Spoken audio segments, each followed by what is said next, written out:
At this time, we can give you an example of a deck failure. Go ahead.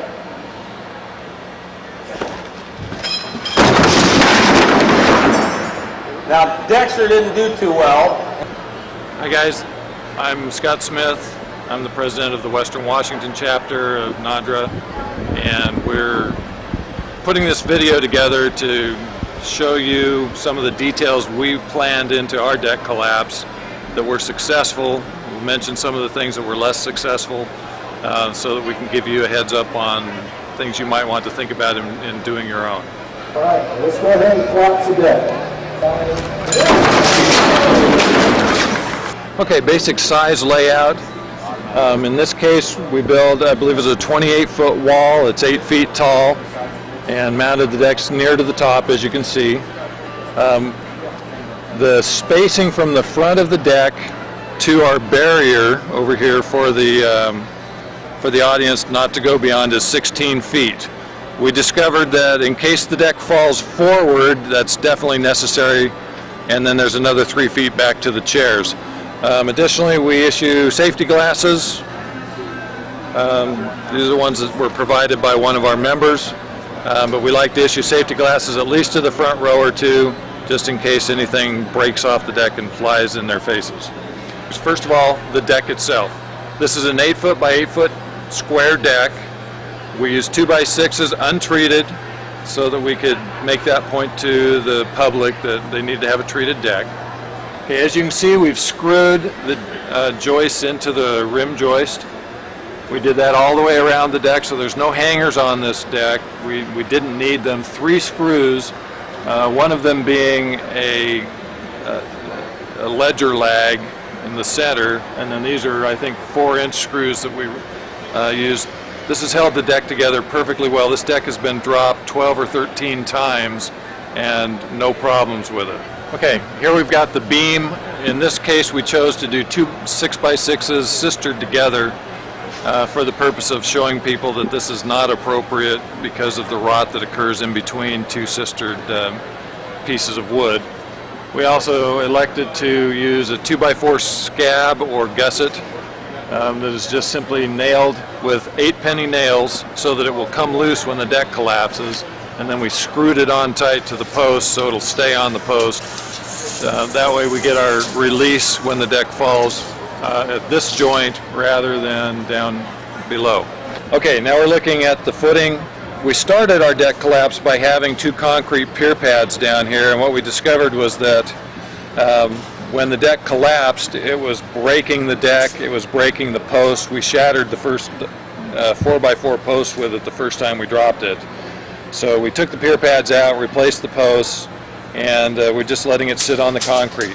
You'll notice we have this string tied around it, just looks like some parachute cord.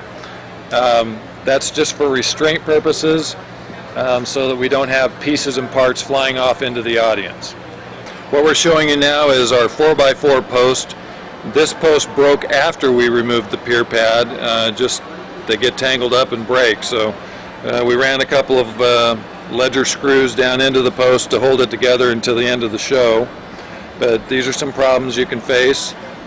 This is a broken joist. This break occurred when we did have the pier pad down there. It landed on the pier pad and shattered the joist. So we put a ledger screw back in to hold it together, and it's been fine for the rest of the show. Okay, we're over here on the side of the deck. We used a forklift that was provided by the show to lift the deck back up into position after the collapse. In order to have enough space to move that forklift in and out, we've got 15 feet from the edge of the deck to the curtains.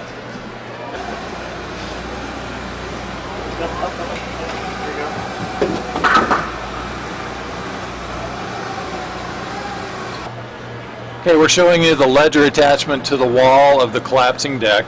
What we've done is we've placed 4 of these ledger screws, which were provided by Screw Products Incorporated, one of our NADRA members. And we placed 4 of those into the wall to provide safety, so there's no possible way for this deck to come loose from the wall until we want it to. So what we do is we remove these at the time of the show, send somebody up here and just have them pull all 4 of those out, and then it'll only be held by the pins. We've also placed 2x4s just as an added safety precaution. Now what you're seeing here, we've got 2 holes for the pin. This is the first hole that we drilled. This was a 5/8 hole with a 1/2-inch pin, and we did that so it would be loose, we could pull it out easily, but what we discovered was the extra size of the hole allowed the pin to angle downward, and then the deck would slide off down the pin. There was no way we could get it to sit still. So we re-drilled the holes with a 1/2-inch hole, and we angled them upwards slightly as we drilled them so that the deck sits and its weight holds it against the wall until we pull the pin. That's worked much better.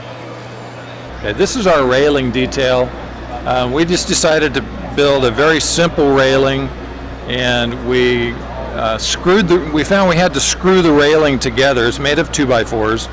And we ended up, it kept breaking, so we used 4.5-inch screws, again by Screw Products, and that finally held it together for about the last 8 collapses. The railings have held together. We're showing you now the side view of the railing. You'll notice it doesn't extend clear to the back. Originally we had it going to the back, and as the deck collapses, it slams the railing into the wall and racks it and breaks all the wood. So we cut it back about 2 feet or so, and that has reduced the damage quite a bit, and it still provides a good railing to fall off. Another thing we want to point out is that this railing is only attached with 2 8-penny nails. They stick through about a 1/2 inch into the wood, and so the railing comes off very easily. It adds a lot of drama to the deck collapse when the railing goes flying everywhere. And we've also placed restraining cords on the railings, as you can see, so that when they fly off, they don't go too far.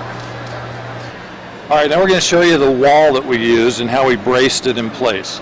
The wall is a 2x6 wall, 8 feet tall, with OSB on it to give rigidity. On the good deck end, as you can see, we placed some T111. The pre-painted stuff makes it easy and inexpensive to make that deck look nicer. To keep the wall vertical and stable, we've used 8-foot 2x4s run across the bottom. We projected them less at the front than we did at the back, and then just diagonal 2x4s to brace them in place. Okay, now we're showing you the fact that we spaced the diagonal braces for the deck about 2 feet away from the collapsing deck, so that there was no chance of